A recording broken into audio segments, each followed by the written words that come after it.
On va parler d'agroforesterie et de son lien dans l'élevage en bio. C'est super parce qu'il y a eu pas mal de perches tendues de la part des présentateurs précédents dans cette direction-là. Donc là, on va parler de choses un poil plus concrètes aussi, plus exactement, vraiment un peu plus de terrain. Euh, dans l'article qu'on a coécrit donc avec encore d'autres auteurs de l'ITAB et de l'Institut Agro-Dijon et de l'INRA, on essaie de faire un peu le point sur ce qui existe comme pratique agroforestière dans l'élevage et d'en rappeler à la fois les intérêts et les limites, on va dire, parce que ce sont quand même des pratiques de complexification du système.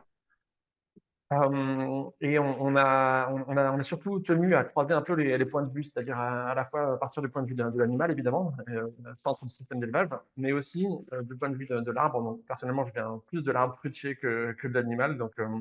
Il y a vraiment cette volonté de faire dialoguer un peu les points de vue et évidemment aussi d'impliquer le point de vue des humains qui sont dans la gestion de ces systèmes-là.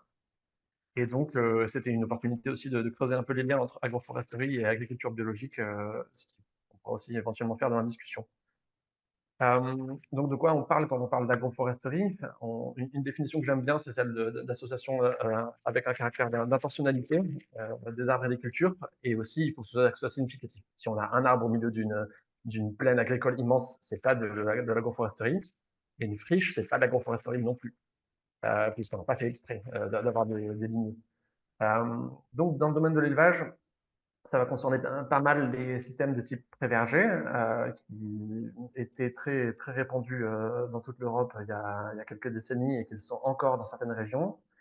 Ça peut aussi concerner les systèmes de bocage, même si la haie a toujours ce statut un peu limite, on va dire, ce qui est d'ailleurs sa fonction première, elle a une haie, d'être une limite. Euh, et ça va concerner aussi des systèmes méditerranéens de type du Montado ou d'Esa, dont il y a une illustration en bas à droite, donc qui sont des systèmes de prairies extensives arborées à relativement faible densité, mais où les arbres jouent un rôle quand même prépondérant, ainsi que donc les pâturages en parcours. Et nous, on avait aussi envie d'aller vers d'autres systèmes, donc des systèmes qui sont destinés spécifiquement à produire du fourrage à partir des arbres, ainsi qu'aussi le pâturage en verger et vignoble. Et on essaie de ne pas oublier l'agroforesterie appliquée au système de culture arable, puisque du coup, on a bien vu qu'il y a il y a du concentré qui est produit pour nourrir les animaux. Et donc, si celui-ci est produit en agroforesterie, c'est aussi quelque chose qu'on prend en considération. Alors, quand on a des arbres dans un système avec des animaux, on complexifie pas mal le système. On introduit un élément vraiment important dans le système. Et donc, voilà, ce qu'on cherche à faire en premier lieu, comment dire, ce qui se passe dans le système, c'est que du coup, la ressource herbacée sert évidemment d'aliments pour les animaux qui produisent des choses au sol et au couvert en retour. Mais du coup, là où ça devient intéressant, c'est que les arbres apportent une protection climatique, potentiellement des aliments qui peuvent avoir des impacts sur la santé animale. Les animaux peuvent aussi avoir un intérêt pour les arbres, notamment les arbres fruitiers, où ils pratiquent une forme de prophylaxie, de limitation des bioagresseurs. Et les arbres, évidemment, ont un impact sur le sol et le couvert, qui peut être généralement assez positif en termes de limitation de l'érosion, d'amélioration de la structure et de l'activité biologique, avec la fixation du carbone. Et les humains qui sont dans tout ça peuvent être très contents aussi de disposer d'arbres, notamment pour leur confort de travail et le sens qu'ils trouvent dans leur travail, mais aussi potentiellement sur des aspects de diversification de revenus et d'autonomie qui ont déjà été un peu abordés. Dans tout ça, il y a aussi des limites. Donc, les animaux, ils peuvent compacter le sol. On peut avoir éventuellement un parasitisme accru lié à la présence des arbres. Les animaux peuvent causer des dégâts aux arbres et les pratiques sur les arbres peuvent avoir des inconvénients pour les animaux. Et évidemment, on peut avoir la compétition vis-à-vis de la lumière et des nutriments et de l'eau entre les arbres et les cultures. Et là où il y a un frein potentiellement assez fort aussi, c'est au niveau des humains, puisque, encore une fois, on complexifie le système et on peut tomber sur des choses qui deviennent un peu compliquées à gérer. Euh, dans quelle mesure est-ce que l'agroforesterie est un levier pour l'agriculture bio? Nous, on a eu envie de l'axer sur le fait que l'agriculture bio pour continuer à attirer les consommateurs, pour continuer à être motrice, il faut qu'elle se renouvelle et qu'elle continue à être exemplaire, à être pionnière. Donc à plein de niveaux qui sont potentiellement auxquels l'agroforesterie répond potentiellement assez bien, notamment sur le plan environnemental, climatique, avec j'ai mis une petite illustration de redistribution des eaux souterraines par les racines des arbres.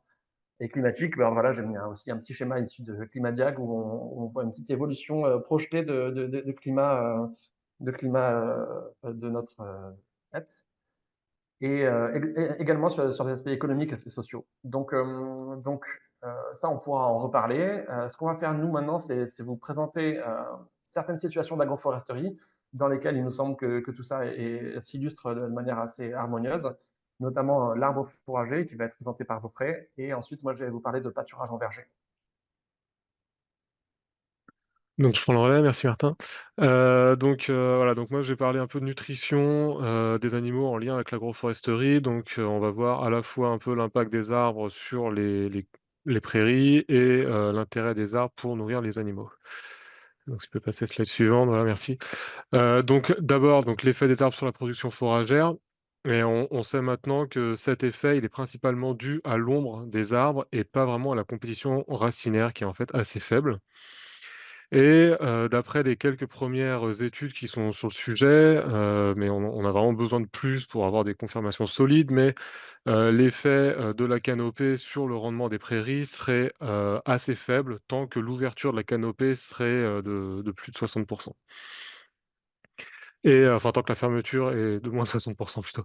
Mais par contre, l'arbre, s'il a un effet assez faible sur la pousse sur le rendement, la biomasse produite, il a un effet par contre sur le décalage de la pousse de l'herbe. Et c'est-à-dire que sous les arbres, à l'ombre, on va avoir une herbe qui va commencer à pousser un petit peu plus tard, mais par contre qui va rester verte aussi un petit peu plus longtemps. Et donc ça peut être assez intéressant en été pour maintenir les animaux, au pâturage, entre autres.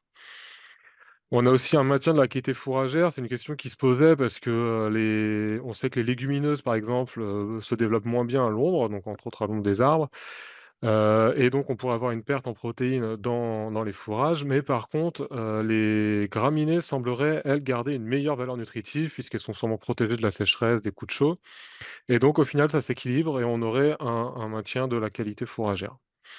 Et par contre, comme je disais, on manque quand même beaucoup pour le moment beaucoup d'études et voilà, chaque prairie est unique en termes de composition, de sol, de climat et donc on ne peut pas vraiment encore en tirer des grandes conclusions. Donc slide suivante. Les arbres permettent aussi une meilleure valorisation de la strate herbacée, je pense que ça a déjà été un peu évoqué tout à l'heure dans certaines présentations, mais les arbres permettent un meilleur déplacement des porcins et des volailles et parce qu'ils vont voilà, ils vont être protégés du soleil, ça va leur faire des abris un peu pour les prédateurs et cetera et donc grâce à ce meilleur déplacement, on sait que par exemple, les poules consomment plus d'herbe quand elles sont en parcours arboré qu'en parcours, ouvert et ce qui permet, d'avoir une meilleure prise de poids. Et donc ça amène un autre, problème qui est qu'on a besoin de trouver des espèces prairiales qui sont à la fois, nourrissantes, appétantes et qui ont une bonne croissance malgré la présence des arbres.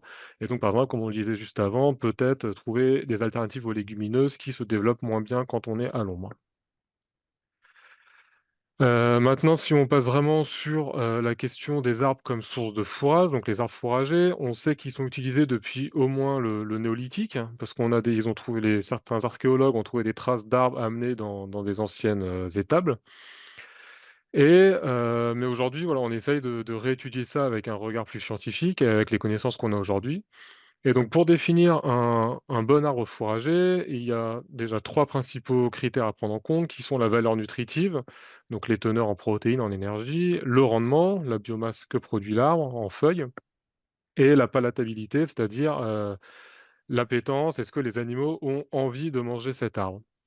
Et par contre, si on passe à la slide suivante, on voit qu'on a aussi d'autres aspects qui peuvent être pris en compte aujourd'hui. Par exemple, la santé, quel impact de l'arbre sur, la santé des animaux et sur, la réduction des émissions de méthane. Et donc si on commence par, la valeur nutritive, je ne vais pas rentrer dans le détail, mais en fait, il y a eu une étude qui a déjà été faite par, l'INRA, entre autres par Sandra Novak, où où ils ont montré qu'il y avait une forte variabilité, des valeurs nutritives entre espèces et que la valeur nutritive des arbres, en fait, elle est souvent plutôt bonne, quand on surtout en été, en fait, quand on compare aux graminées, aux graminées ou aux plantes herbacées, aux fourragères habituelles, les arbres sont souvent assez compétitifs avec ces fourrages. Et sur la slide suivante, donc la question des rendements. On a très peu de données aujourd'hui, parce que déjà c'est un travail de fou de devoir, si on veut retirer toutes les feuilles des arbres et les peser, ça prend des heures. Et en plus on a une forte variabilité, entre les espèces d'arbres, mais aussi entre les tailles. Donc est-ce que les arbres sont taillés en têtards? Est-ce qu'on les laisse se développer en auget? Et puis s'ils sont têtards, est-ce qu'on coupe tous les ans, tous les 3, tous les 5 ans, et cetera? Donc tout ça, ça va influencer les rendements. Donc je vous mets juste, 2-3 valeurs de repères. Donc dans le projet Pâtura 3D, on avait estimé en gros 800 grammes de matière sèche par arbre, et dans le projet agroforesterie qui a été fait dans l'ouest de la Suisse, là, ils sont montés jusqu'à 60 kilos par arbre. Et donc je vous ai mis les côtés sur le côté les photos un peu, donc en haut Pâtura 3D et en bas, agroforesterie, et donc vous voyez aussi que les arbres étaient vraiment différents. Et donc après, quels sont la palatabilité, donc quelles sont les espèces qui sont préférées par les animaux? Donc je vais pas rentrer dans le détail, mais voilà, j'ai mis un peu une liste de quelques espèces, bah, issues de 4 études différentes. Et donc si on passe, voilà, si tu cliques Martin, on va voir un peu voilà, juste, pour mettre en avant les différences entre ces études, et on voit, alors si tu peux remonter un coup. Si on voit qu'il y a donc certaines études ont été faites, sur les bovins, d'autres études sur les ovins, et on a par exemple le mûrier blanc qui est, apprécié à la fois par les bovins et les ovins, le saule marceau qui est aussi apprécié par les bovins et les ovins. Mais par contre, le frêne, qui est par exemple souvent utilisé dans le Massif central, il semble vraiment être apprécié par les ovins, mais en fait, quand on leur laisse le choix, les bovins vont, plutôt l'éviter. Pardon, Et maintenant des je suis désolé. questions. Ouais, Ouais, c'est pas grave, t'inquiète. ça revient pas sur la slide d'avant, je sais pas pourquoi. C'est pas grave, j'en arrive de toute façon aux questions de santé et de méthane. Et donc là, il y a des mesures qui ont été faites sur les teneurs en minéraux, par exemple, des arbres. Donc ça c'est très variable entre espèces, et en fait, ça peut, dans certains cas, être vraiment très élevé. Et donc là, je vous mets juste l'exemple du calcium qui est primordial dans les élevages, laitiers. Mais dans le maïs, on est autour de 2 grammes par kilogramme, et dans certains ligneux, on monte à plus de 30 grammes par kilogramme. Donc ça fait vraiment une différence qui est vraiment conséquente. Il y a eu quelques études aussi sur les tanins, donc qui peuvent être utilisés pour lutter contre les parasites. Même si c'est encore parfois discuté sur, vraiment l'effet aux concentrations qu'on trouve naturellement dans les arbres ou dans les végétaux de manière générale. Et il y a aussi un effet des tanins qui servent à diminuer les émissions de méthane. Donc là aussi, c'est un peu la théorie. En pratique, aux concentrations réelles, l'effet semble plutôt faible. Mais par contre, on voit que les concentrations en tanins dans certains ligneux, dépassent largement les 20 grammes par kilogramme, qui sont la limite, on pense généralement, on admet qu'il y a un effet des tanins à partir de 20 grammes, mais on peut monter dans certaines espèces jusqu'à 150 grammes par kilogramme, et ce qui peut aussi, là, à l'inverse, poser des questions d'intérêt d'avoir des concentrations aussi fortes. Et puis pour finir, les arbres, ils ont aussi des intérêts, alors un peu plus indirects sur la santé. Par exemple, ils amènent de l'ombre aux animaux, c'est des objets dont les animaux vont utiliser pour se gratter, et cetera, et donc ça participe au bien-être et donc indirectement à la santé. Et je te laisse la parole. Et Merci Geoffrey. merci Martin par avance d'être concis parce que Oui, là, voilà. j'ai bien vu qu'on a déjà quasiment mangé le temps dont on dispose. Donc je vais aller vite. De toute façon, il s'agit un peu plutôt d'un survol et d'une présentation de certains aspects. Donc en parlant en particulier du pâturage dans les vergers, dont il a été question, et en s'attardant particulièrement sur les risques qui sont liés à cette pratique pour les animaux et pour les arbres. Donc voilà, quelques projets qui se sont penchés sur ces questions-là, du pâturage en verger. C'est une thématique qui est assez, voilà, enfin, sur laquelle il y a pas mal de dynamique à la fois chez les producteurs et en recherche. Et donc là, enfin, il y a plein d'aspects différents qu'on peut explorer dans cette pratique-là, notamment des dimensions territoriales qui ont été proposées par les orateurs précédents. Ici, là, je vous illustre juste quelques travaux sur lesquels on a travaillé, qui sont le risque d'intoxication des ovins par rapport au cuivre et les risques pour les arbres. Donc le cuivre qui est pulvérisé sur les cultures fruitières et sur les vignes, notamment, se retrouve par des phénomènes de dérive aussi sur le couvert, également dans le sol, et il peut être transmis vers le couvert par le sol. Et donc voilà, et les ovins consomment le couvert et potentiellement même les feuilles ou les fruits des arbres s'ils sont mis dans les vergers. Et donc le problème, c'est que le cuivre chez les ovins, en fait, les ovins ont une limite très, très basse au niveau de l'intoxication par le cuivre, intoxication chronique à des quantités très faibles. Et le cuivre est stocké dans le foie, principalement dans le foie des animaux. Et quand il y a un niveau assez important de cuivre, les animaux peuvent mourir sur un pas de temps très rapide. Donc nous, je vous montre juste un graphe avec quelques données. C'est la seule chose que je vous montre sur ça. C'est dans du pâturage en verger, on a vu que suite à un traitement à la bouillie bordelaise, qui est le seul traitement cuivre de l'année, à une quantité très faible par rapport aux quantités limites autorisées, on a vu des indicateurs révélateurs de l'intoxication au cuivre, notamment donc la glutamate déshydrogénase dans le sang des animaux, et le molybdène dans le sang des animaux, qui se sont un peu affolés. Voilà. Donc on n'a pas eu de mortalité sur ce coup-là, mais c'était juste pour vous montrer des données qu'on a relevées et qui nous montraient que le message à retenir, c'est que la temporalité entre le passage des animaux et l'aspersion est vraiment très importante, et beaucoup plus que la dose totale de cuivre sur l'année. En tout cas, on a vu des situations qui nous semblaient problématiques et dangereuses, même si on a vu d'autres situations où il nous a semblé qu'en prenant des précautions, ça semblait tout à fait compatible de pâturer dans des surfaces qui ont reçu des aspersions de cuivre. Un autre risque qu'on a essayé d'explorer, c'est la question de l'écorçage des arbres fruitiers. Par les ovins, encore une fois. Donc on sait pas grand-chose sur ce sujet-là, puisque en fait, les pâturages peuvent très bien se passer pendant assez longtemps, il n'y a aucun problème, et d'un coup, quand on revient, les moutons ont épluché plusieurs arbres du verger, ce qui peut prendre une tournure assez catastrophique.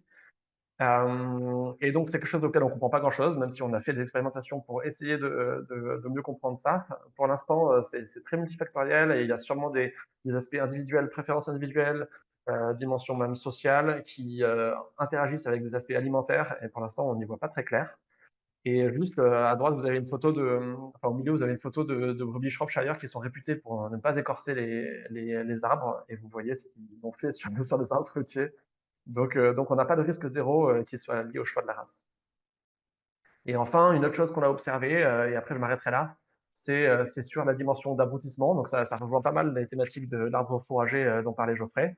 En fait, les arbres fruitiers sont assez appétants pour les ovins. Et donc, ça peut être une complication, surtout dans les vergers bastiges, dans lesquels on a vraiment envie de pouvoir mettre des ovins, parce qu'on passe pas mal d'énergie et d'argent à contrôler l'herbe, alors qu'en fait, c'est une ressource qui peut être vraiment géniale, surtout en plein été, où du coup, ce sont des surfaces qui reçoivent de l'irrigation et qui continuent à avoir une herbe intéressante, alors que les prairies sont cramées ailleurs. Et donc, on a essayé de se pencher sur envisager de limiter le phénomène d'abrutissement, mais c'est très compliqué, parce que les fruitiers sont très appétants. Et notamment, quand on a présenté d'autres branches fourragères, d'autres espèces fourragères aux ovins, ils ont continué à manger les fruitiers malgré la présence d'autres espèces appétantes. Et on a testé le répulsif qui marchait à court terme, mais dont l'effet répulsif finissait par être surmonté. Et on a aussi vu qu'il y avait certains aspects comportementaux qui peuvent jouer assez fort, et qui peuvent amener à une gestion un peu fine des animaux, voire de la sélection des individus les moins abrutisseurs. Donc on a quelques pistes, mais vraiment rien de bien efficace sur ça. Les ovins mangent les feuilles des fruitiers, et ils adorent ça. Il me reste à vous remercier, et à vous renvoyer, à remercier évidemment les co-auteurs et co-autrices de l'article, et à vous renvoyer vers cet article si vous avez envie d'en savoir plus sur l'agroforesterie en élevage, et son intérêt dans le futur de l'agriculture biologique. Merci beaucoup. Merci beaucoup à tous les deux. Je pense que c'est très important que ce soit documenté scientifiquement, parce que même s'il y a encore pas mal de freins à lever, je pense que c'est une façon de remettre de l'élevage dans les zones de culture, et de mieux associer élevage et culture. Donc je pense que c'est important de poursuivre les travaux sur ces aspects-là.